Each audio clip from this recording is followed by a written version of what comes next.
লাগেন আপনাদের? সাভারকারের নেতৃত্বে এখনো মানবেন যে সাভারকার দেশকে ইংরেজের হাতে বিক্রি করার জন্য, ইংরেজের কাছে তুলে দেওয়ার জন্য একের অধিকবার ইংরেজের কাছে মুসলিম আলীকে ক্ষমা চেয়েছিল। প্রতি মাসে ইংরেজের কাছ থেকে সাভারকার মাইনে হিসাবে টাকা পেয়েছে। সেই সাভারকারের আইন আমার স্বাধীন ভারতে এখন আপনি পরিচালনা করতে চাইছেন, লজ্জা লাগে না আপনাদের? আমার ভারতে রাজনীতি যাবেন, নারে তাকবীর আল্লাহু আকবার স্লোগান উঠবে।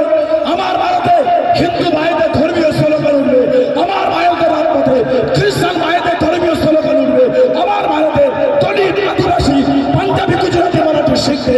আমার ভারতবর্ষের রাজপথে তাদের ধর্মীয় স্লোগান উঠবে। কারণ অধিকার নয় তোমার ধর্মের স্লোগান হবে না, আমার ধর্মের হবে। কারণ অধিকার নয় আমার ধর্মের হবে, তোমার ধর্মের হবে না। দুঃখ লাগে আজকে তারা বলে ওয়াকফ সম্পত্তি কেন হবে?